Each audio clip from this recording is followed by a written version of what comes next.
व्यापाऱ्यांना यामध्ये फायदा होतोय? साखर 75 रुपये गेली, पण कारखान्याकडे स्टॉक किती आहेत? कारखान्याकडे माझ्या माहितीप्रमाणे साठवणूक क्षमता आपल्याला माहिती, आपल्याला बँकेचं कर्ज असल्यामुळे कारखाने जसं कोटा मिळेल तसं ते विकत असतात.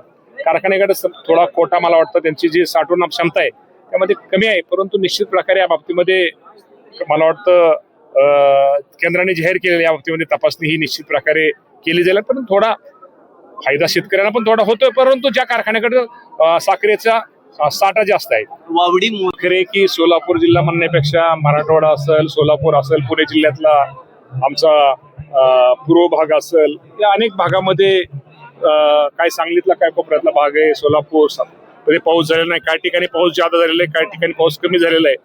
या बाबतीमध्ये आपण वाट पाहतोय की पाऊस लवकरात लवकर पडावा. धरणं तर सगळी 100% भरलेली आहे, म्हणजे कॅनल चालू आहे, कॅनल तर तेवढेच आहे. त्यामुळं शेतकऱ्यांची मागणी वरच्या फाट्याला पाणी लगेच द्या, काही लोकांची खालच्या फाट्याला पाणी द्या, कॅनल आपल्याला मोठा करता येत नाही. आणि धरणामध्ये पाणी आहे, परंतु शेवटी आपल्या कॅनलची कॅपॅसिटी कमी असल्यामुळं पाण्याच्या बाबतीमध्ये शेतकऱ्यांना अडचणी ह्या येत आहेत. आता एवढंच आपण पांडुरंगाला आता पाहत आलोय, आपण सोलापूर जिल्ह्यामध्ये पांडुरंगाला साकडं घालू, लवकरात लवकर पाऊस पडू दे. आणि पाऊस जर चांगल्या प्रकारचा झाला आपल्याला इतर ठिकाणी आपले जे तलाव आहेत, आपल्या तलावामध्ये आपल्याला पाणी भरता येत, तलावात नेहमीप्रमाणे आपल्याला तलाव भरता येतील. दिसतंय तसं नसती बंदावरनं बरीच चर्चा झाली, माघारी घ्यावा लागला, काय नक्की कारण आहे आणि आता काय त्याच्यावर पुढे? आकृती बंदाच्या बाबतीमध्ये आपल्या सगळ्यांना माहित आहे की खरं तर आकृती बंद 17 वर्षानंतर पहिल्यांदा झाला. आणि आपलं म्हणणं बरोबर आहे की आमच्या कृषी अधिकाऱ्यांच्या बाबतीमध्ये थोडं जरा काही अधिकाऱ्यांना, काही संघटनेच्या लोकांना, कार्यकर्त्यांना विश्वासात घेणं गरजेचं होतं.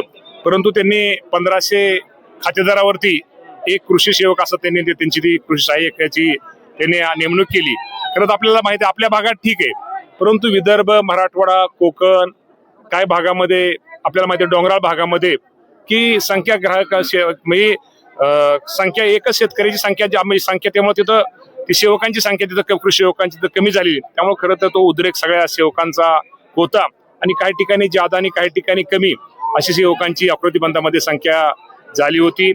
या बाबतीमध्ये आमच्या सगळ्या गोष्टी लक्षात आल्यानंतर या बाबतीमध्ये राज्याचे मुख्यमंत्री, दोन्ही उपमुख्यमंत्री या सर्वांनी सूचना आमच्या अधिकाऱ्यांना दिल्या आणि त्या बाबतीमध्ये हा बॅलन्स करा आणि भौगोलिक क्षेत्राचा सगळ्याचा विचार करून तुम्ही ते सेवक आकृती बंद तयार करा अशा सूचना दिलेल्या आहेत. त्यामुळे निश्चित प्रकारे आता जो सेवकांचं होईल त्या बाबतीमध्ये सर्वांना विश्वासात घेऊन हा आकृती बंद तयार केला जात आहे आणि त्यामध्ये सर्वांचं समाधान होईल.